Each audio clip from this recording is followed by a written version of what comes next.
días damos inicio a esta sesión dedicada al abordaje clínico de una de las entidades más relevantes y complejas dentro de las neoplasias hematológicas, la leucemia mieloide aguda. A diferencia de otras neoplasias de curso más lento, la leucemia mieloide aguda obliga a actuar con rapidez y precisión. Es un ejemplo claro de cómo el tiempo diagnóstico y terapéutico incide directamente en el pronóstico. Y al mismo tiempo es una de las patologías que más ha evolucionado en los últimos años gracias al avance en terapias dirigidas y en el conocimiento molecular de la enfermedad. Hoy contamos con la participación del hematólogo José Antonio Fara, especialista en este diagnóstico, tratamiento e investigación de enfermedades hematológicas malignas, en particular la leucemia mieloide aguda. Así que sin más preámbulos, cedo la palabra. Muy buenos días, muchas gracias Ivana por la presentación. Como indiqué previamente, yo soy José Antonio Fará, llevo la parte como tal en el Hospital de Santiago de Compostela, la parte de patología mieloide y centrándome específicamente en lo que corresponde al día de hoy, como la leucemia mieloide aguda. Agradezco a Sotrame por permitirme dar este espacio de entregar información adecuada a los pacientes y familiares y asimismo permitir dar cierta visibilidad a lo que corresponde a la enfermedad de leucemia mieloide aguda. El día de hoy nos centraremos en ciertos aspectos. Comenzaremos con una parte en la descripción como tal de la enfermedad. Hablaremos de ciertos datos, fisiopatología, factores de riesgo que puedan confluir, la clasificación actualizada en la OMS 2022 y asimismo el consenso de la ICC, las manifestaciones clínicas que suelen ser las más características, cómo procedemos al diagnóstico y los tiempos que solemos plantearlos. Asimismo, después de haber hecho estas pruebas de diagnóstico, cómo estratificamos la parte pronóstica según la European Leukemia Net y la importancia de la misma. Luego pasaremos a la parte de tratamiento, tanto pacientes que son candidatos a quimioterapia intensiva como los que no son aptos para quimioterapia intensiva, o mejor dicho, no aptos, sino no elegibles. Luego el seguimiento que solemos hacer de la enfermedad y anticiparnos o en su momento dar tratamiento como tal a la recidiva o recaída. Y por último, el futuro de que nos espera o nos avecina respecto a la enfermedad y las conclusiones. Sin más preámbulos, voy a dar cierta parte de la definición. La leucemia mieloide aguda se trata de una proliferación de células clonales, principalmente las células precursoras que tenemos nosotros en la mayor parte de nuestra médula ósea.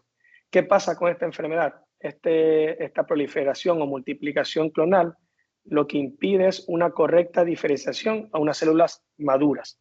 ¿Qué pasa en nuestra médula ósea? En la médula ósea del paciente que presenta la enfermedad predispone o prevalece como tal las células que son de carácter anormal y desplazan a las células, llamémoslas así, como buenas. Este desplazamiento de las células de carácter normal va rectificando o comprometiendo cada uno de los síntomas. Partiendo, cuando se desplazan los glóbulos rojos, va a predisponer a lo que haya como tal un síndrome anémico de distintas características. Puede ir desde un episodio de cansancio o datos de malestar general hasta las expresiones de mayor gravedad, como es dificultad para respirar o que tenga dolor torácico. Luego también hasta un 30 o en algunas series hasta el 50% de los pacientes va a presentar una clínica de fiebre, bien sea por la propia enfermedad, es decir, la fiebre tumoral que asocia a esta enfermedad o que prevalezca como un dato de infección. Y por último, cuando bajan las plaquetas, que son otras de las células que solemos tener en sangre, provoca en distintos grados la escala de sangrado. La incidencia que se estima de esta enfermedad en un año afecta aproximadamente en torno a 3 o cada 4 casos por 100.000 habitantes. Es verdad que suele ser una enfermedad que afecta principalmente a pacientes de edad un poco avanzada. Es decir, más del 85% se va a centrar en pacientes adultos y menos del 15% va a afectar a niños y adolescentes. La edad media del diagnóstico va a depender específicamente de zonas geográficas, pero casi todos tienen una misma media. La media el diagnóstico es en torno a los 68 años. Y la importancia que radica en la patología hematológica es que representa la leucemia aguda más frecuente del paciente adulto. Antes de pasar a la parte de fisiopatología, sí me gustaría describir una parte de lo que corresponde a la historia. La historia que se centra en esta enfermedad está relacionado, o hablaré principalmente del siglo XIX. No después, porque solo quiero hablar la parte inicial, donde ya había ciertos vestigios de cómo se comenzó a entablar la importancia, el diagnóstico y ciertas características clínicas que ya se hablaban desde 1827. Los científicos que secuencialmente fueron describiendo, cada uno aportó un grado de importancia. En 1827, Belpau ya describió un caso clínico en el cual representaba un hombre de 63 años que tenía fiebre, aumento del perímetro abdominal y a la vez tuvo una muerte prematura. Y no hasta 1844, Donner describe el primer caso en el cual, aunque la afectación que se veía era a nivel de todo el cuerpo, había un exceso de células blancas. Es decir, ya objetivó que había una línea celular que estaba más aumentada que las otras. Bennett, es decir, un año después, en el 45, determinó en el paciente o describía ya en consonancia con lo que se escribía previamente, que era aumento del tamaño del bazo y que en la sangre se objetivaba un material purulento, es decir, pacientes que tienen una muerte prematura, pero con aumento como tal de la consistencia de la sangre en su cuerpo. Y no hasta 2 años después es cuando Virchow ya acuña el término de leucemia. Es decir, si podemos ver, han pasado ya cientos de años donde ya se hablaba como tal de leucemia. Ya en 1872, Newman describió que aunque la enfermedad tenía representación en la sangre, realmente el nicho de enfermedad se encontraba en la médula ósea. Y 4 años más tarde ya se describía que la importancia de realizar el aspirado de la médula ósea, es decir, ya buscar el sitio donde probablemente estaba la afectación. Y luego a posteriori los avances que se ha tenido, bien sea en la propia caracterización, si era patología mieloide, linfoide, y luego los tratamientos que van por lo menos desde 1970. Vuelvo y repito, esto es una pequeña introducción desde cómo inició la enfermedad y los pequeños avances que fueron dando cada uno de estos científicos en el siglo XIX. Ahora sí, para entrar un poco en las características fisiopatológicas de esta enfermedad, cabe destacar que esto es una enfermedad que afecta principalmente a cambios de carácter genéticos, que van a transcurrir principalmente en las células precursoras y en lo que corresponde a la leucemia mieloide, precursores de estirpe mieloide, en los cuales hay una teoría que es el doble hit. ¿Y qué es el doble hit? Es afectación o alteraciones en 2 puntos distintos de nuestras células.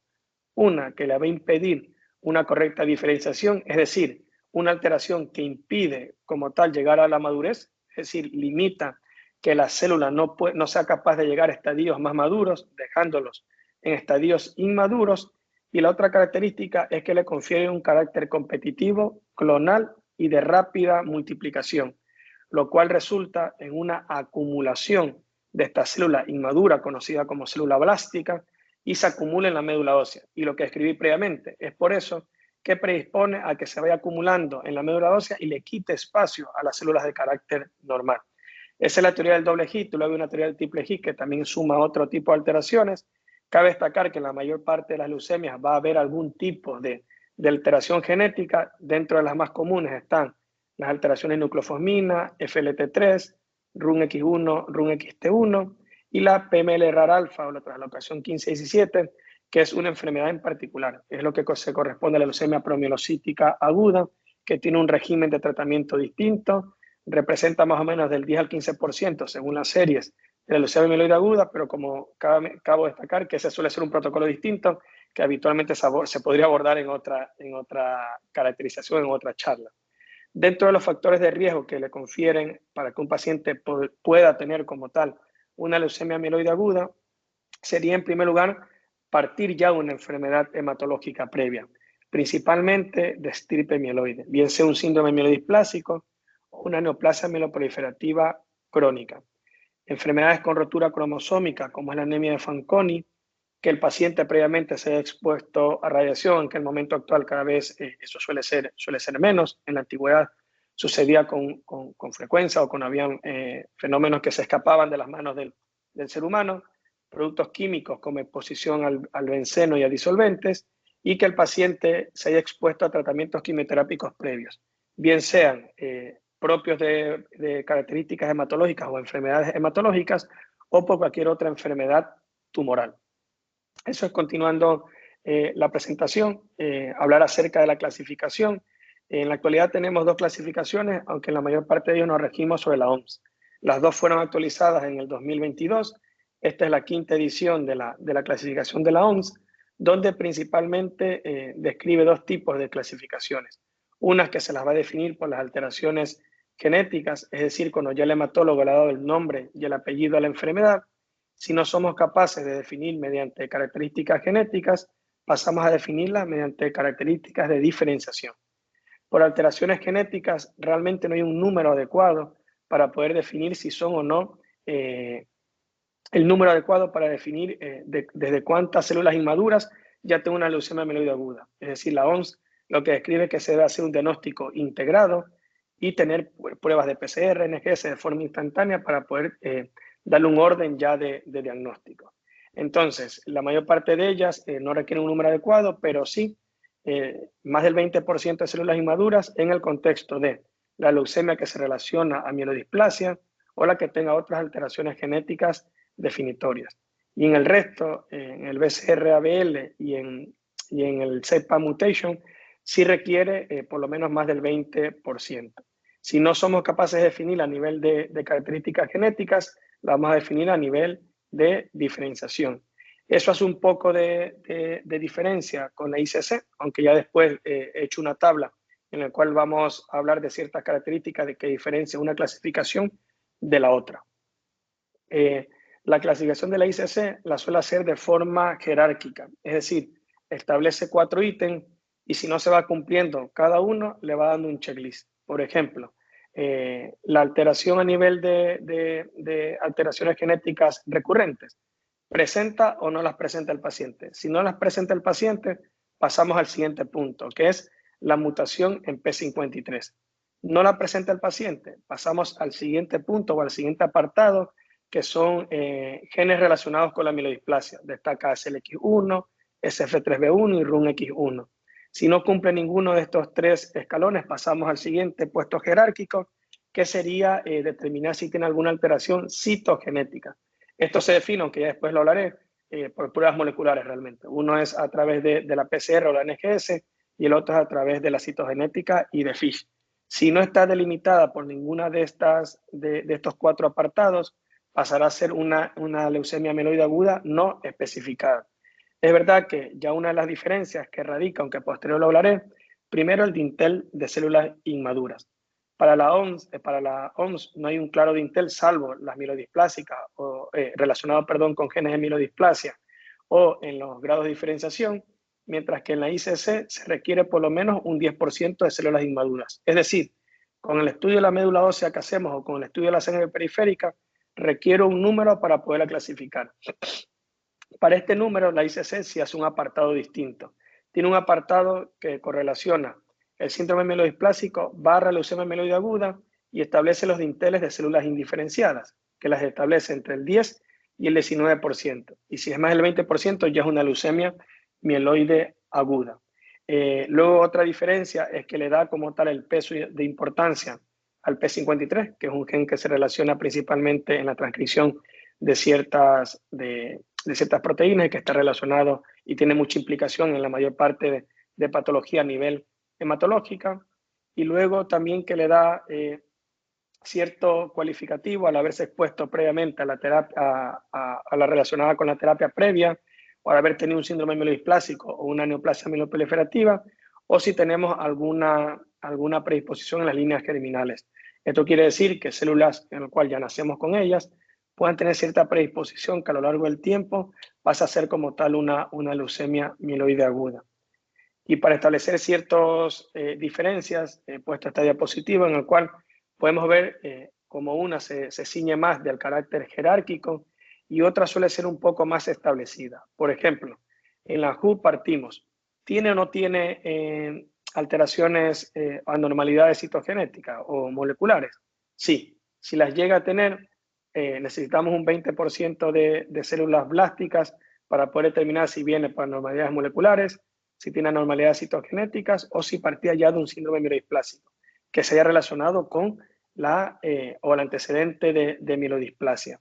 Si no confluimos con ninguna de estas características, pasamos a definirla por el grado de diferenciación, que fue lo que hablé previamente. Recordar que los dos últimos apartados que he descrito requiere de un número de células blásticas, más del 20%. Y luego, como pequeño grado de diferencia, pone como neoplasia secundaria, cuando hemos sido expuestos, como hablé previamente, a un factor de riesgo que es habernos expuesto a terapia citotóxica previa o que tengamos alguna alteración como predisposición de línea germinal. Mientras que la ICC se caracteriza principalmente por describir el orden jerárquico. ¿Tenemos o no tenemos alteraciones de genética normal? No. Pasamos al siguiente apartado, que es P53. Si no es tampoco, pasamos a genes que se relacionen con mielodisplasia. Si no es esto de aquí, pasamos a genes, a citogenética relacionada con mielodisplasia. Y en el caso que no se cumpla ninguno de estos 4 apartados, pasamos a hacer una leucemia mieloide aguda no especificada. Y también, como algo diferencial, es que le acuña una parte cualificativa. Si se relacionó o no con la terapia previa, si ha tenido o no un síndrome mielodisplásico o un síndrome mieloproliferativo crónico y la predisposición germinal. Eso es lo que corresponde a las clasificaciones que han sido actualizadas en el 2022 y es lo que nos suele guiar más o menos para irle dando el nombre y el apellido a la enfermedad. El diagnóstico diferencial que suele establecerse, es verdad que en la actualidad tenemos un manejo muy rápido y casi que en menos de 24 horas por lo menos tendremos resultados de la citometría, que es ver esas células al ordenador, son células de carácter patológico al ordenador, y también por citología, verlas al microscopio. Es decir, esto nos suele ayudar principalmente en el diagnóstico diferencial cuando estamos en una guardia o intentamos dar una respuesta rápida, es decir, intentar bajar carga tumoral mediante algún tratamiento por vía oral hasta que tengamos los resultados que suelen ser en menos de 24 horas de forma habitual. El diagnóstico lo he establecido principalmente en patologías que puedan tener cierta similitud y a la vez diferencias. Dentro de ellas estaría la leucemia linfoblástica aguda y la leucemia mieloide crónica, que su nombre lo indica que es un trastorno crónico, pero hay ciertas particularidades que puede hacer que se acelere esta enfermedad y pueda presentarse como una crisis blástica. Respecto a la serie que aumenta, principalmente en la leucemia mieloide aguda, aumentan los neutrófilos y los monocitos.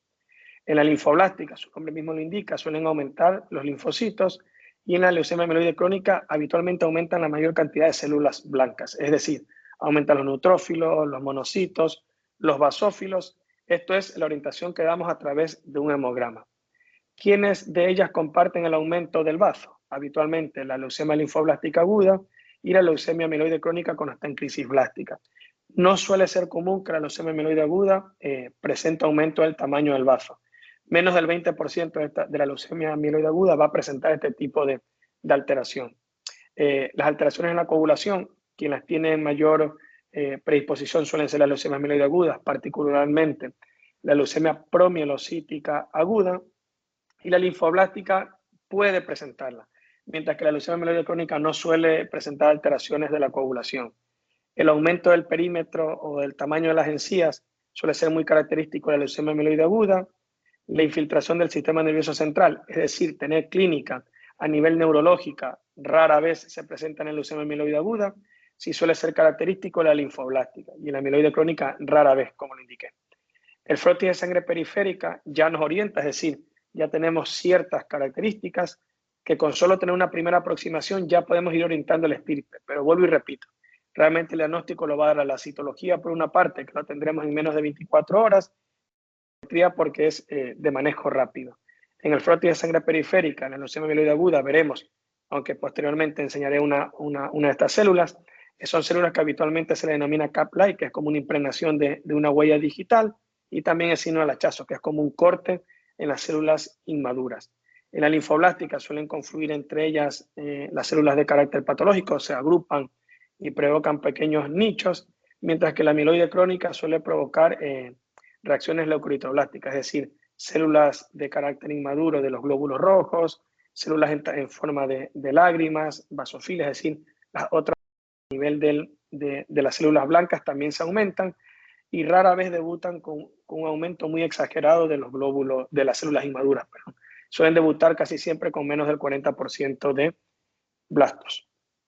Dentro ahora hablando de las manifestaciones clínicas, la trilogía o la triada que suele agrupar como caracterización clínica suele ser representado por las células que disminuyen, en términos técnicos. Es decir, al aumentar las células blásticas, lo que provocan es que las otras células buenas, llamándolo así, comienzan a disminuir. Va a presentar un síndrome anémico porque bajan los glóbulos rojos. Este síndrome anémico puede ser de distintas características clínicas. Puede ser desde un simple cansancio y dificultad para caminar o realizar ciertas actividades, como expresarse a nivel de palpitaciones, dolor torácico y molestias muy globales. Como lo indiqué previamente, entre el 30 y el 50% de los pacientes ya en el debut van a tener fiebre, y esa fiebre puede ser por la propia característica tumoral o porque acompaña a un cuadro infeccioso.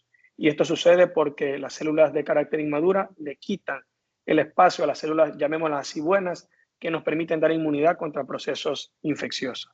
Y por último, las hemorragias o sangrados, que pueden ir desde simples manchas o púrpuras a nivel del cuerpo, hematomas de gran tamaño, o sangrados a nivel nasal, a nivel de la boca, o sangrados graves que comprometan la vida del paciente. Esto, como indicado, es la forma más característica de presentarse, pero también hay otras presentaciones. Como dije, pueden afectar al sistema nervioso central.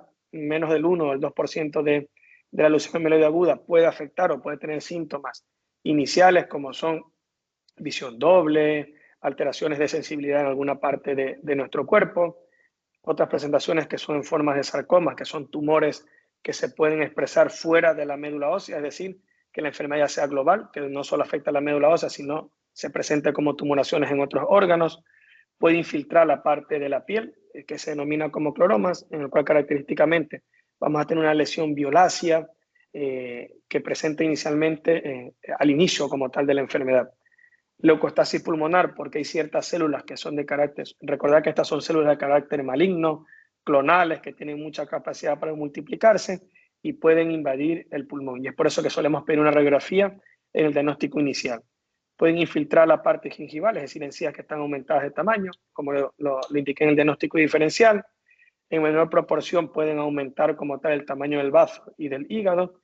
Y si presentan enopatías, ojo, hay que tener cuidado y hacer un verdadero diagnóstico diferencial o esperarnos hasta tener las pruebas, principalmente del estudio de la médula ósea. Entonces, ¿cómo establecemos el diagnóstico? Esta es la parte, ya hemos hablado de la parte de fisiopatología, hemos hablado del diagnóstico diferencial, como he indicado que lo podemos tener durante una guardia, pero este es el verdadero diagnóstico, es decir, nosotros, el hemograma nos orienta a qué podríamos estar viendo, pero realmente es el estudio de la médula, principalmente el aspirado, el que nos va a dar tanto el nombre, una parte del apellido, y ya con los estudios moleculares daremos el nombre y características clínicas, moleculares y de pronóstico de la enfermedad.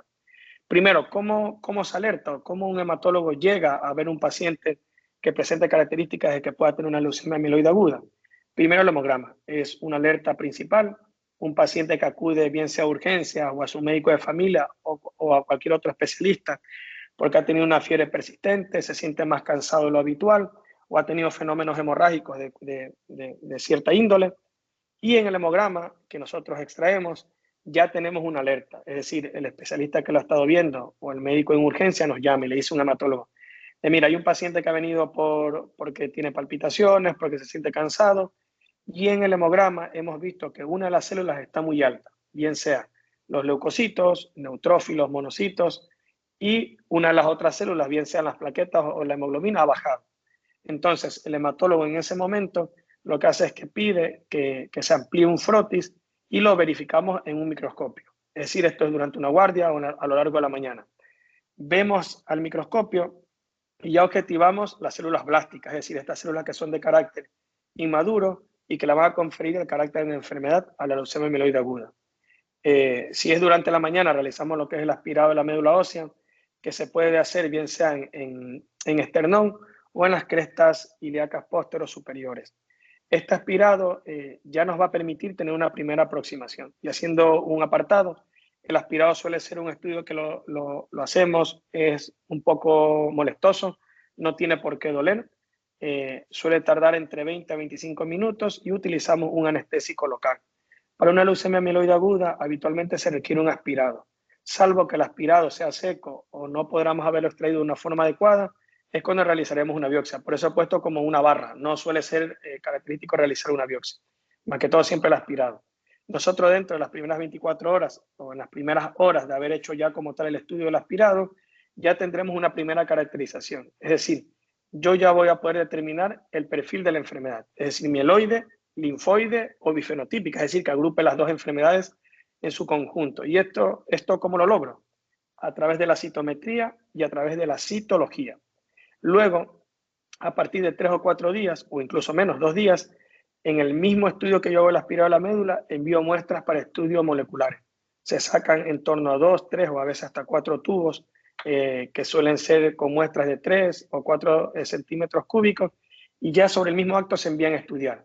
Es decir, sobre el primer diagnóstico yo ya voy haciendo el estudio molecular y ya con los resultados del estudio molecular yo he dado el carácter tanto de enfermedad, es decir, el nombre y el apellido, pero también las escalas pronósticas según las alteraciones que objetivemos.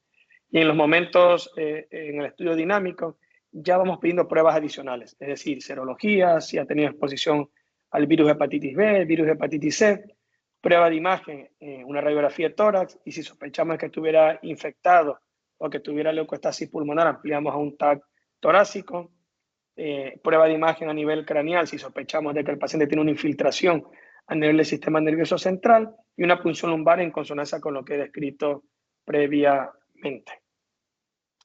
Como indiqué en las diapositivas previas, aquí están cómo se ven las células blásticas, es decir, cómo se comportan estas células a nivel de la sangre periférica y de la médula ósea. Y como indiqué previamente, si podemos ver en la imagen de la izquierda, está esa huella digital, esa como impactación digital sobre la célula de carácter maligno. Si podemos ver, son células que son habitualmente de tamaño mediano o de gran tamaño. Se pueden agrupar entre ellas, algunas veces pueden tener cierto bastón o cierta astilla, como ven en la imagen de la derecha. Estas son como las se representan o lo que el hematólogo objetiva a nivel de hacer el estudio de la médula ósea o en la propia sangre periférica cuando tenemos el primer contacto con el paciente. Eso es hablando del diagnóstico y cómo procedemos al mismo. Ahora procederé a hablar acerca de los factores pronósticos. Los factores pronósticos, habitualmente los desfavorables, están asociados principalmente a edades extremas, a edades mayores, perdón. Pues una edad superior a 70 o 75 años ya nos va confiriendo de tener cierta predisposición a administrar o no terapia intensiva. También si el paciente es unfit, es decir, un paciente que ya parte de ciertas enfermedades antes de la propia leucemia, que ya nos predispone a que tenga cierto factor de riesgo o factores pronósticos desfavorables. Los propios del paciente, como indiqué previamente, un ECOG deteriorado, es decir, un ECOG superior a 2, que tenga otras enfermedades que asocien como tal la leucemia mieloide aguda, como son enfermedades de perfil respiratorio, enfermedades cardíacas, enfermedades renales, enfermedades que afecten al hígado, un importante grado de desnutrición. Estos son factores que suelen repercutir sobre el paciente y que dependen de él o que fueron acumulándose a lo largo del tiempo. Mientras que los factores propios de la enfermedad son habitualmente los que se relacionan con el debut y que también dentro de la clasificación. En el debut, si el paciente presenta una coagulopatía, como indiqué previamente, bien sea porque disminuye como tal la cifra de plaquetas o porque se alteran los propios factores de coagulación, si el paciente tuvo tantas células, es decir, en el inicio tiene muchísimas células inmaduras, que repercute y provoca un síndrome de lisis tumoral en el cual se afecta el ácido úrico, se afectan los riñones y también puede afectar como tal los iones y los electrolitos, como es el magnesio, el potasio, en algunos casos el calcio. Si ya debuta con un cuadro infeccioso, ¿por qué? Porque eso nos puede limitar en alguna parte, si el cuadro infeccioso es muy grave, de poder poner el tratamiento inicial o esperar incluso a veces poder tener controlado este cuadro infeccioso. Tampoco va a limitar como tal el inicio de la quimioterapia intensiva. Y la clasificación adversa según la Europea Leuquimia, que lo hablaré en las siguientes diapositivas. Esta es la clasificación que he indicado. Este fue una clasificación que se realizaron estudios en pacientes que tenían menos de 60 años y fueron sometidos a quimioterapia intensiva. Destacar que esta es una evaluación dinámica en la cual nosotros desde el inicio ya podemos darle el nombre y el apellido, pero a la vez también establecer ciertos factores pronósticos. ¿Cómo se divide la Europea Leuquimia Net? Se divide principalmente en 3 factores o en 3 categorías de riesgo: favorable, intermedio y adverso. Para términos técnicos y para ser un poco más específicos y poder expresarlo así, Habitualmente, cuando se tienen factores de riesgo favorables, en la mayor parte de los casos, salvo terapias individualizadas, no se requerirá trasplante alogénico, aunque eso lo hablaré en el apartado posterior. Los riesgos adversos, en la mayor parte de los casos, van a requerir como tal un trasplante alogénico, y donde está la terapia individual, es decir, cuándo podemos ir o no a trasplante, está determinado en los grupos, cabe recalcar, en los grupos de riesgo intermedio. Ahí tenemos que valorar otras causas, pues cómo ha sido la enfermedad mínima residual, el paciente cómo ha tolerado la quimio intensiva. Esto es a breve resumen cuál es la importancia o cuál es la característica de la European Leukemia Net. Son estudios que se basaron principalmente en pacientes que fueron sometidos a tratamientos intensivos y en pacientes menores de 60 años. Recordar que esto es una valoración dinámica, es decir, aunque el paciente comience como riesgo favorable, a posteriori, bien sea porque hay una enfermedad que recidiva o bien sea porque no hemos tenido una respuesta adecuada al tratamiento de inducción, puede redefinirse como una enfermedad, bien sea intermedia, si ha adquirido alguna mutación, o reclasificarse como riesgo alto porque ha adquirido mutaciones que le confieren ese pronóstico. Mientras que a la inversa casi nunca sucede, es decir, cuando se parte de un riesgo adverso, la mayor parte de la enfermedad siempre se va a presentar como un riesgo adverso. Ciertas limitaciones que tiene esta estratificación pronóstica es que no le da cierto valor a entidades que suelen ser un poco frecuentes, como es IDH1, IDH2, aunque cabe destacar que hay una actualización en el 2024, a finales de 2024, que nos permite darle cierta estratificación a estas dos mutaciones, pero a pacientes que eran mayores de 60 años y que no recibieron tratamiento intensivo.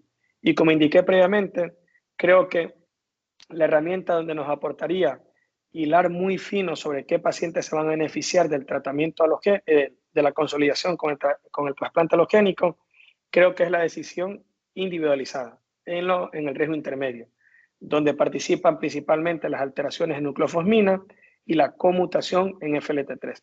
Voy a retroceder un poco porque dentro de las frecuentes que podemos ver, las alteraciones frecuentes, como podemos ver, está nucleofosmina. Si nucleofosmina más FLT3 ya le confiere un riesgo intermedio, y fuera de las que he descrito, casi todas van a ser de riesgo adverso. Y ya pasando a la parte de tratamiento, hasta la parte anterior era todo lo que confería a pronóstico, diagnóstico, características clínicas, y ahora nos vamos a centrar en el tratamiento.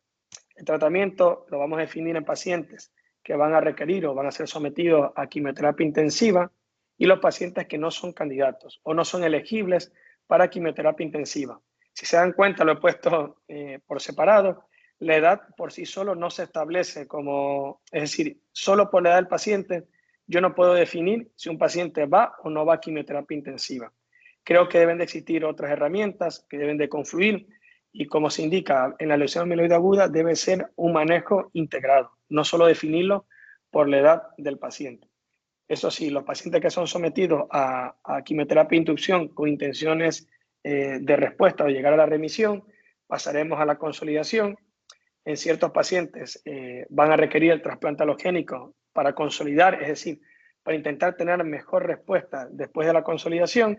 Y también en la parte de tratamiento nos centraremos en la parte final, en lo que corresponde a terapias dirigidas según qué diana o qué alteración molecular tiene el paciente y que se pueda beneficiar del tratamiento dirigido sobre ella, y las nuevas líneas de tratamiento, que sería un poco el horizonte que nos avisora en lo que corresponde a la leucemia mieloide aguda.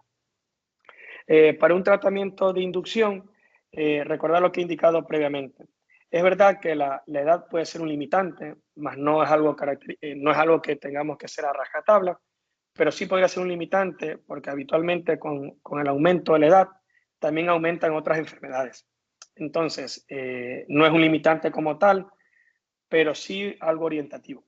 Es decir, pacientes que ya superan los 70, 75 años, según ciertos protocolos, no serían elegibles para una quimioterapia de inducción. Vuelvo y repito, esto es algo individual, según los protocolos o regímenes que se adapten al paciente y a cada uno de los hospitales que llevan este tipo de enfermedad. Centrándonos en lo que corresponde al tratamiento de inducción a la quimioterapia intensiva, los que los hemos elegido, es decir, el paciente que nosotros hemos dicho, mira, Este paciente es óptimo para recibir tratamiento de quimioterapia intensiva. El esquema habitual, que por lo menos desde 1970 aproximadamente se viene utilizando, es el esquema estándar, que se denomina una abreviatura, que es el esquema 3+7. Lo que añade es una antraciclina, bien sea daunorubicina o hidarubicina, y la citarabina. Y recordar que en algunos casos el FLT3 es una mutación, llamémosle frecuente. En el caso que la presente, lo que hacemos es añadir al tratamiento quimioterapia intensiva la midostaurina o el quizartinib. Todo esto es durante el tratamiento de inducción. Suelen ser 14 días que se añade este tratamiento. No quiere decir que solo damos la midostaurina, quiere decir que al 3+7 le añadimos este tratamiento, que suele ser por vía oral. En el caso que el paciente tenga un riesgo citogenético favorable o tenga las mutaciones que corresponden a la inversión 16 y la translocación 821, el paciente, aparte de recibir el esquema del 3+7, se le añade un anticuerpo monoclonal, que es el emtuzumab o sagamicina, que es un anticuerpo monoclonal que añade un agente citotóxico. Estos tratamientos, recordad que lo que le añadimos, bien sea la midostaurina por FLT3 positivo o el esquema del anticuerpo monoclonal, se añaden tanto en la inducción como en la consolidación, es decir, se repiten los regímenes. Y si el paciente, en cambio, ha tenido el antecedente de genes que se relacionen con la mielodisplasia o ha tenido algún tratamiento citotóxico previo o viene ya de un síndrome mielodisplásico previo, el tratamiento va a ser con régimen también de quimioterapia intensiva, pero con una presentación liposomal. Es decir, el esquema VIXIOS es similar al esquema de antraciclina y citarabina, pero una composición liposomal y menos días de tratamiento. ¿Vale? Para tener un poco en cuenta las consideraciones generales de la quimioterapia de inducción, el esquema de quimioterapia intensiva requiere de pruebas previas. Es decir, yo previo a poner una quimioterapia hago ciertas valoraciones, principalmente a nivel cardíaca. ¿Por qué? Porque los antraciclínicos suelen sumar o suelen provocar efectos adversos, principalmente a nivel cardíaco. Y luego serologías y otras pruebas que solemos hacer en la parte inicial, como radiografía de tórax. Aunque el tratamiento, si se dan cuenta, se basan en 7 días en la mayor parte de ellos, o el VIXIOS, que suelen ser 3 administraciones, los ingresos suelen ser en torno a 4 o 5 semanas. Y bueno, y la pregunta es, si el esquema solo es de 7 días, ¿por qué los ingresos suelen ser un poco más prolongados? Porque habitualmente durante el ingreso tenemos que verificar y hacer una valoración dinámica de eventos secundarios, eventos adversos, infecciones y sangrados. Recordar que la quimioterapia intensiva no solo elimina, llamemos así, las células malas, sino también las células buenas. Es decir, también le quita capacidad al paciente para poderse proteger contra infecciones, si bajan las plaquetas y sangrados, y también durante ese tiempo, en mayor o menor medida, va a requerir de transfusiones, ¿vale? Es decir, en ese tiempo que va a estar ingresados. Habitualmente durante el ingreso o ya en la parte ambulatoria, cuando yo los veo en la consulta, hacemos el estudio de la evaluación post-inducción, es decir, después de que ya recibe su tratamiento, por protocolo solemos hacerlo en torno al día 23 o 24, según se ha recuperado ya los recuentos a nivel de su sangre periférica, hacemos el estudio post-inducción, que corresponde a repetir el estudio de la médula ósea y también en la sangre periférica, para poder contabilizar cuántas células inmaduras quedó después del tratamiento. Esto es un poco la evaluación de la respuesta. Es verdad que esto es muy técnico, pero bueno, para tener a breves rasgos, nosotros, después del tratamiento de inducción, esperamos que haya cierto grado de recuperación a nivel de su sangre. ¿Cómo lo sabemos? Lo vamos viendo a través de analíticas diarias o cada 2 días, según cuánto vaya a requerir de transfusiones, y podemos categorizar qué respuesta hizo después de la inducción. Entonces, ¿qué es una respuesta completa? Una respuesta completa es que el paciente se inició con 40-50% de células blásticas en su médula ósea, después del tratamiento tenga menos del 5% de células blásticas, que haya ausencia en sangre periférica de estas células de carácter inmaduras, que no haya ninguna afectación extramedular, pero que ya haya recuperado el recuento. ¿Y qué es recuperar un recuento? Es tener más de 100.000 plaquetas y más de 1.000 neutrófilos, más o menos para orientarnos. Es decir, no es que llegue a tener la totalidad de sus células, pero sí por lo menos una recuperación proporcional. Mientras que la recuperación, la remisión completa con recuperación hemoperiférica incompleta son los mismos criterios, pero el paciente todavía no está recuperado. Estado libre de leucemia suele ser verificar menos del 5% de células blásticas, pero que todavía no hemos recuperado, es decir, el paciente todavía está abajo en la mayor parte de recuentos. En los dos últimos estadios solemos repetir la médula a los 4 o 5 días para verificar hacia dónde va la recuperación. Es decir, esperamos por lo menos, no tomamos decisiones, salvo que veamos algo muy llamativo, no tomamos ninguna decisión. Esperamos, le explicamos al paciente que todavía su médula le está costando recuperarse y repetimos 4 o 5 días después la médula ósea. Mientras que las últimas evaluaciones de la respuesta en la parte refractaria, quiere decir que el paciente, tras 2 ciclos de inducción, no ha alcanzado la respuesta que nosotros queremos, es decir, la respuesta óptima, que sería una respuesta completa, y recidivante es cuando ya alcanzó la respuesta completa y la enfermedad recidiva es decir, reaparece. Y luego de esto ya pasaremos hablando ya de los pacientes que no son candidatos a quimioterapia intensiva, es decir, los que no son seleccionables para quimioterapia estándar, bien sean por edad, son edades extremas, bien sean porque tienen muchas enfermedades que le suponen, la calidad de vida previo a la enfermedad no ha sido buena. Nosotros no le podemos ofertar un tratamiento de quimioterapia intensiva, pero sí podemos ofertar otros regímenes que se basan en esquemas que siguen siendo quimioterápicos, pero con menos intensidad. ¿Cuál es el esquema que solemos utilizarlo en la mayor parte de los pacientes? El esquema en la actualidad, que lleva creo que algunos años, es el esquema de combinar azacitidina, que es un tratamiento que ya se describió en los síndromes mielodisplásicos, como vieron en la charla previa. Es un esquema que es un hipometilante que se administra de forma subcutánea. En el esquema como tal de la leucemia mieloide aguda suelen ser 7 días consecutivos y añadimos una pastilla que se denomina venetoclax. Siguen siendo tratamientos quimioterápicos, pero es verdad que de menor intensidad. Si el paciente no es elegible para este esquema, ya tenemos que irlo verificando según la tolerabilidad que vaya a tener el mismo o si tiene alguna mutación. Y está aprobado ese medicamento en el hospital donde estemos trabajando. Por ejemplo, si no es elegible para azacitidina venetoclax, pasamos a poner citarabina. Recordad que la citarabina era uno de los fármacos estrellas en el tratamiento de la inducción, pero a dosis más bajas.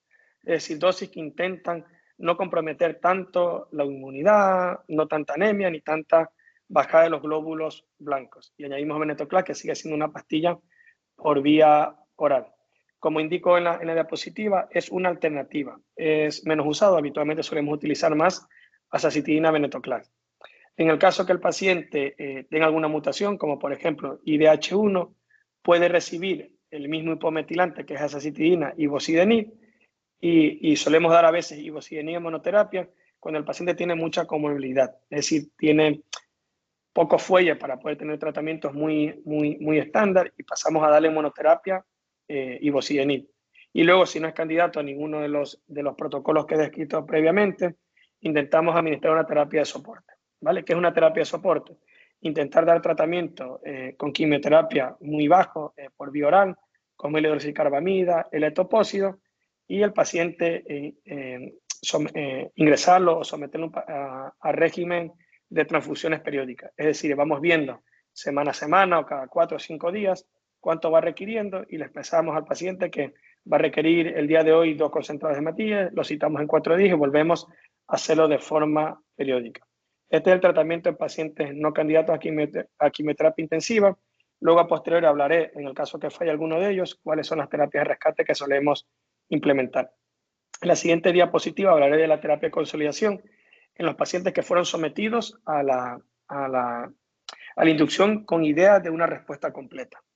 Cuando el paciente alcanza una respuesta completa, como indiqué previamente, tendremos que intentar ir a consolidar esa respuesta, es decir, a maximizar o mantener esa respuesta en los pacientes que son idóneos a quimioterapia intensiva.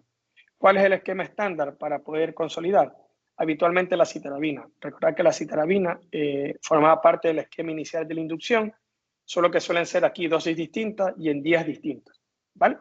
Y luego en algunos protocolos en el cual nuestra respuesta no ha sido tan adecuada o no es la respuesta que quiere el hematólogo, solemos dar un nuevo ciclo del 3+7, es decir, de la inducción, pero con la idea de consolidar esta respuesta.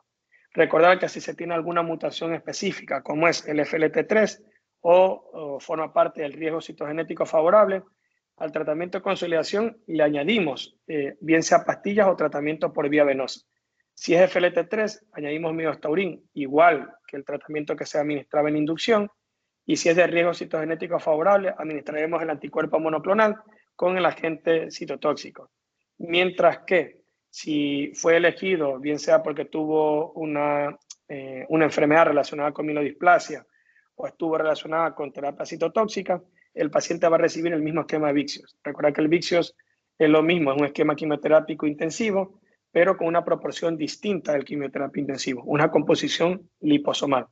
Después que alcanzamos o administramos la terapia de consolidación, tenemos que determinar si nuestro paciente es apto o no al trasplante alogénico. Y ahí cuando hablaré ciertas pinceladas, no me centraré mucho en la parte alogénica, del trasplante alogénico, perdón, pero sí ciertas características.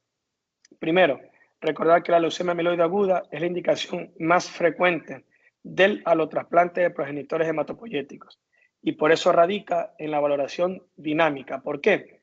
Porque las recomendaciones que solemos tener en la leucemia mieloide aguda, como lo dije previamente en la diapositiva de la caracterización pronóstica de la European Leukemia Net, es que los riesgos adversos y en la mayor parte de los riesgos intermedios, salvo que nos guiamos por la enfermedad mínima residual en estos últimos, requieren como tal de un trasplante alogénico. Es decir, es ahí donde se fundamenta realizar o no el trasplante alogénico. Mientras que en riesgo favorable, es decir, nucleofosmina sin ninguna otra mutación, core binding factor, no se suele recomendar. Es decir, no solemos asumir ese riesgo, salvo que la enfermedad mínima residual, que hablaré a posteriori de qué se trata, siga siendo positiva después de cada consolidación. Como dato importante, la única opción curativa en los pacientes que han sido refractarios al tratamiento es el trasplante alogénico. Es decir, solemos utilizar una terapia puente para que nos dé margen poder hacer la búsqueda o poder hacer el estudio en los familiares y llevarlo como tal al trasplante alogénico. Y el trasplante alogénico sigue siendo una de las mejores probabilidades de curación en las recaídas después del tratamiento inicial, igual que la refractariedad.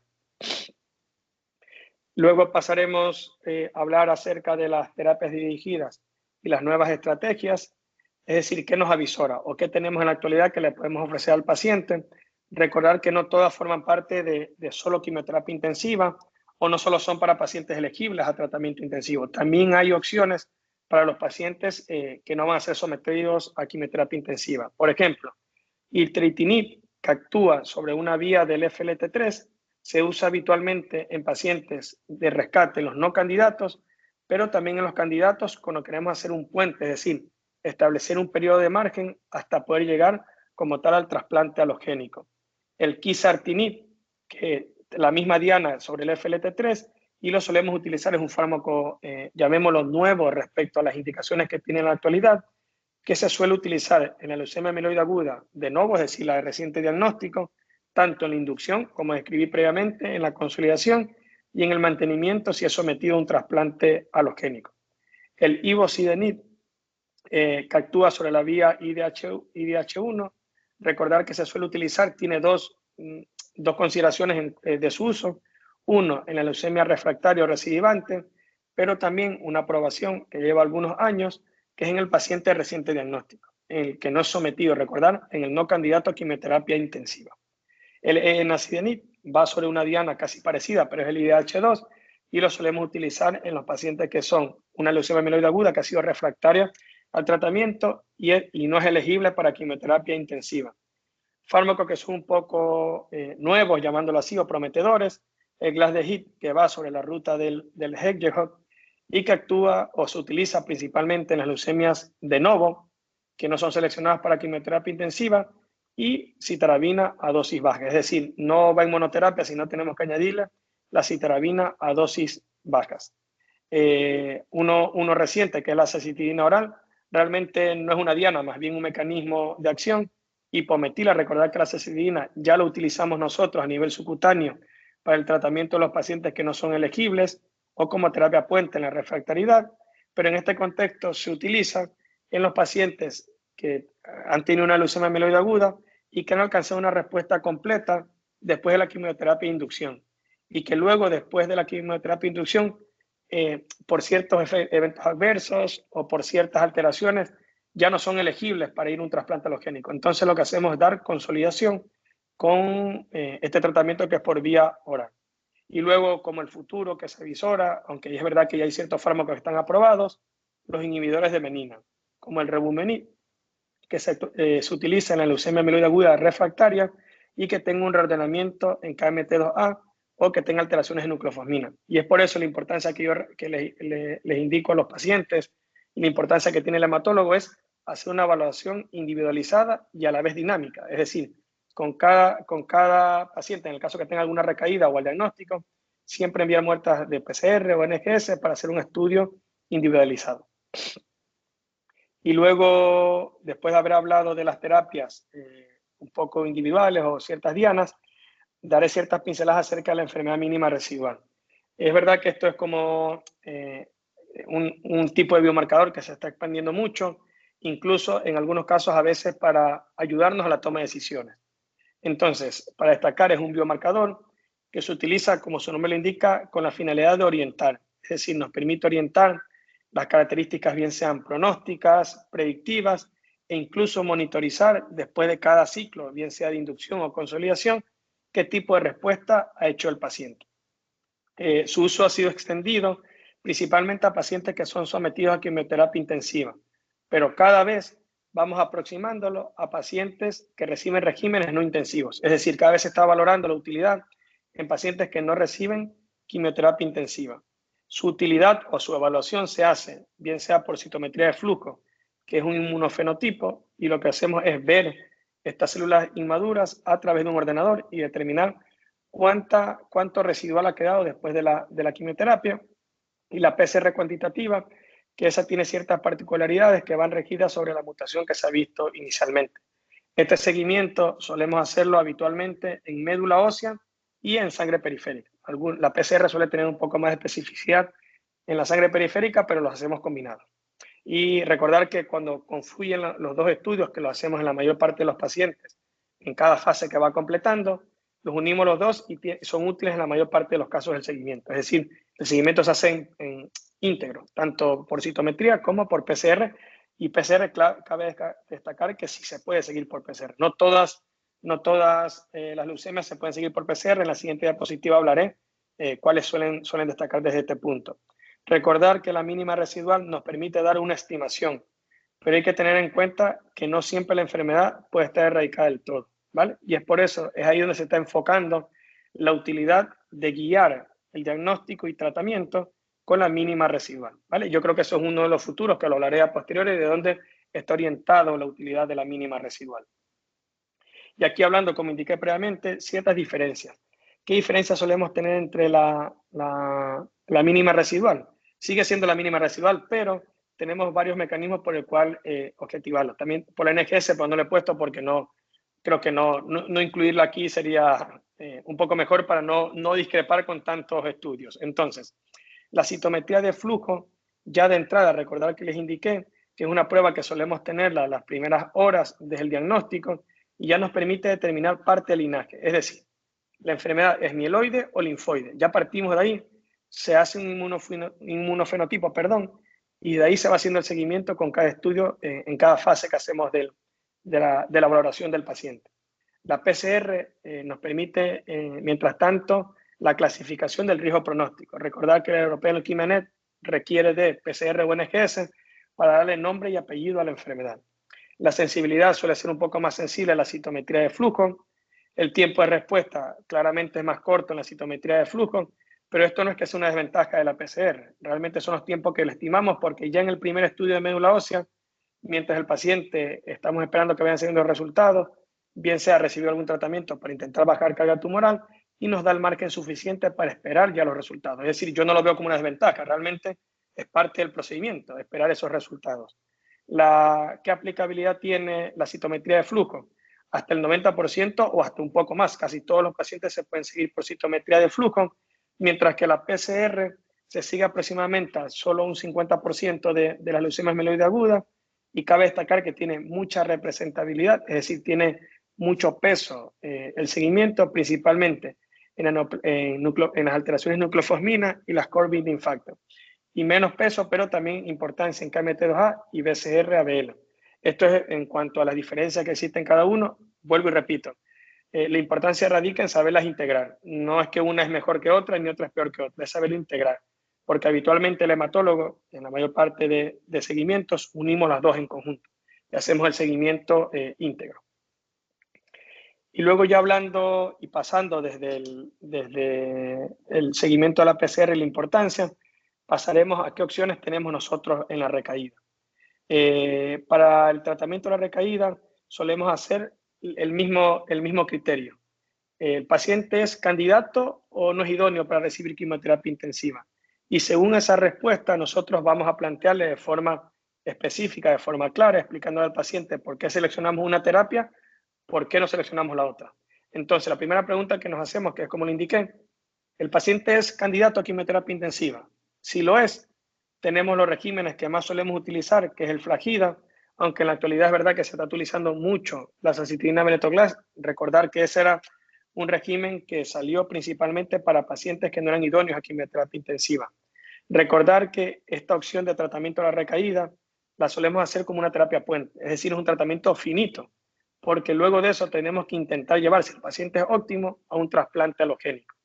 Si el paciente es candidato a quimioterapia intensiva, pero tenemos una diana terapéutica, podemos emplear, explicándole al paciente los pros y los contras de darle tratamiento sobre una diana terapéutica. Entonces, aquí cobra relevancia el glitteritinic, que lo hablé dentro de las nuevas, bueno, no nuevas terapias, sino el horizonte del tratamiento, en el cual se le puede dar una pastilla que se da por vía oral en pacientes que a nosotros está como una línea intermedia en el cual tenemos que hilar muy fino entre toxicidad y no toxicidad, pero que al final la consolidación siempre va a ser con el trasplante alogénico. Eso es muy importante.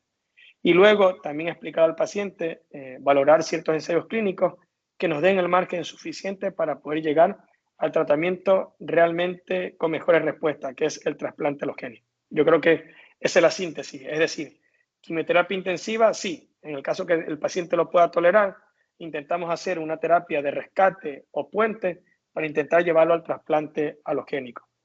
Luego la siguiente pregunta, es decir, lo que se encuentra en la parte derecha de la diapositiva. ¿El paciente no es candidato a un régimen intensivo? Pues bueno, podemos aportarle, indicarle, si no recibió asa-venetoclax, podemos ponérselo. Si recibió algún otro esquema, podemos ponerle asa-venetoclax.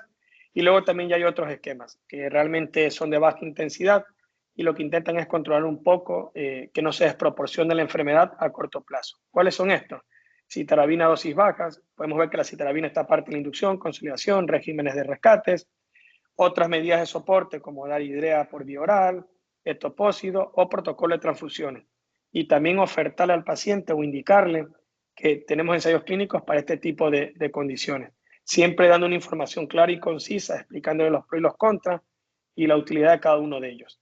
Y si el paciente, aunque no sea seleccionable para quimioterapia intensiva, pero tiene una diana terapéutica, podemos ofertarle pues, el tratamiento con glitteritinic, que es por vía oral, ivosidenib por vía oral en el caso, ivosidenib más azacitidina si la paciente lo tolera, o ivosidenib en monoterapia si no es capaz. Y también ofertar, como indico, lo de los ensayos clínicos, que pienso que es una utilidad en pacientes en los cuales pues, nos quedamos ya un poco cortos con el manejo y ya no tenemos algún tratamiento específico para poderle indicar. Eso es lo que corresponde al tratamiento de la recaída. Yo creo que aquí hablando un poco ya del horizonte, parte horizonte y parte conclusiones, yo creo que el horizonte habitualmente puede ir guiado a intentar dar tratamiento, aunque sea quimioterapia intensiva, pero aplicar otro fármaco ya de entrada, es decir, no esperar la recaída, sino intentar dar de entrada, es decir, que no suplante la quimioterapia estándar, sino que se añada uno nuevo, ayudarle a la quimioterapia intensiva. Dentro de ese estudio están destacando muchos los inhibidores de menina, los propios inhibidores de FLT3 que ya se administran, o incluso el venetoclax. La terapia guiada según alteraciones moleculares, saber destacar en los pacientes que son candidatos o no. Cada vez están habiendo nuevas indicaciones o nuevos fármacos que se van orientando al paciente que puede recibir según la diana terapéutica. Es decir, los avances van guiando hacia esa parte. Luego, creo que la mínima residual es una que nos puede ayudar tanto a la toma de decisiones, digo ayudar, no puede ser por sí sola porque hay ciertas ciertas leucemias mieloides agudas por alteraciones moleculares, que tampoco la mínima residual no tiene un análisis robusto. Entonces pienso que en las que sí lo tiene, o en las que lo está teniendo nuevamente o se están reestructurando, sí sería un horizonte, es decir, guiarnos por la mínima residual. También la mínima residual para ciertas indicaciones, como indiqué previamente, en las de bajo, en las de riesgo favorable, que no es capaz de aclarar la mínima residual, pienso que sí podría ser una indicación en el horizonte a futuro que ya nos ayuda a tomar la decisión para llevar al paciente a trasplante alogénico. Y en los riesgos intermedios, donde creo que sí tiene especial énfasis, en el cual creo que a futuro la mínima residual va a tener cierto papel para poder orientarlo. Vuelvo y repito, esto es a futuro. Tendremos que ir esperando cada vez que vayan saliendo resultados. Y la terapia de mantenimiento, es decir, después del trasplante alogénico y los no trasplantados, ¿qué damos después de eso? Es decir, la terapia de mantenimiento nos va a aportar algún beneficio al paciente y en el caso que lo aporte, asumir los riesgos beneficios. Y por último, ya las conclusiones. Importante, el tratamiento para los pacientes con leucemia mieloide aguda. Nosotros tenemos protocolos sobre los cuales nos regimos, pero también indicar a los pacientes el tratamiento personalizado. Es decir, hacernos valer de varias herramientas, tanto la parte cardíaca, poder expresar al paciente o saber cómo era previo a la enfermedad, es decir, cómo se encontraba, tener una buena categorización del ECOG, que es una medida que nosotros más o menos implementamos, sabiendo si el paciente tiene mucho deterioro clínico o no previo a la enfermedad, y eso nos guía como tal el tratamiento individualizado. No solo la edad es una manera de guiarnos, pero pienso que confluir en esta enfermedad, porque recordar que la enfermedad, la leucemia mieloide aguda es una enfermedad muy heterogénea, es decir, es muy compleja desde su nicho de diagnóstico y las células que afectan. Entonces pienso que el tratamiento personalizado es una buena herramienta. Saber unir todos estos patrones y un manejo íntegro nos va a permitir verificar el mejor manejo del paciente. La siguiente parte de la conclusión es un diálogo constante. Explicarle al paciente y decirle, ¿eres elegible o no para tratamiento quimioterapia intensivo por estos motivos? O incluso expresarle al paciente que en el caso de eventos adversos o de efectos adversos, explicarle cuánto tiempo va a tener de ingreso en el contexto de quimioterapia intensiva, en el contexto de soporte, explicarle, acompañar en todo momento al paciente, dar una información clara, oportuna, precisa, de cuál es el tratamiento que vamos a indicarle, la posibilidad de inclusión de ensayos clínicos. No todos los pacientes van a querer formar parte de un ensayo, entonces es decisión de ellos realmente, pero el médico sí tendría que expresarle las características del seguimiento, cómo es el tratamiento y qué nos espera o qué resultados planteamos. Recordar que los ensayos clínicos en ese momento todavía no se tiene el resultado, pero sí lo que nosotros podemos plantear como resultado. Dentro de las otras conclusiones, yo pienso que los avances en el diagnóstico van a ir ayudándonos cada vez a tomar mejores decisiones y también orientándonos a cada vez, mientras van saliendo alteraciones moleculares, su impacto tanto en el tratamiento como en la implicación del riesgo. Y por último, pues destacar que la investigación y los tratamientos están siendo prometedores, son pasos muy importantes que se van dando a lo largo de los años. Cabe destacar que son pasos prometedores principalmente en tratamientos intensivos y los no intensivos, ¿vale? Incluyendo las dos categorías de pacientes. Y ya para terminar, pues he dejado aquí una frase, que el espíritu humano es más fuerte que cualquier cosa que pueda sucederle. Agradezco mucho a Sotrame por haberme permitido este espacio de poder informar a los pacientes las características de la enfermedad. Claramente, a veces suelo pedir disculpas, incluso a veces mis propios pacientes, y suelo ser muy técnico, pero intento darle la información más acertada al paciente. Siempre les explico que dudas van a tener, es normal. Este tipo de enfermedades, recordar que son enfermedades que aunque vengamos estudiando años, cada vez puede haber alguna actualización, cada vez nos orientan a que haya algo nuevo en el contexto del tratamiento o que vayan emergiendo nuevas terapias. Es habitual tener dudas, pero para eso están los hematólogos, es decir, para ir explicando paso a paso, con una información acertada y que el paciente entienda según lo que nosotros podamos aportarle desde el punto de vista de diagnóstico, enfermedad y tratamiento. Así que muchas gracias, de verdad. Muchísimas gracias por la intervención, porque creo que en un contexto en el que el acceso a la información es inmediato, pero no siempre riguroso. Creo que disponer de contenidos claros, actualizados, respaldados, ¿no? Un poco por la evidencia científica en este terreno resulta fundamental, ¿no? Y es que ejercicios, bueno, más que ejercicios, espacios, ¿no? De este tipo cumplen un papel crucial, que es disipar dudas, reducir incertidumbre, favorecer también una comprensión más realista y en muchos casos esperanzadora de lo que supone también una leucemia mieloide aguda. Y además, sí creo muy necesario para pacientes, y es que permiten humanizar el proceso asistencial al acercar el conocimiento especializado a quienes lo necesitan. Así que nada, de nuevo, muchísimas gracias y nos vemos en futuros encuentros. Muchas gracias. Gracias a ustedes, de verdad.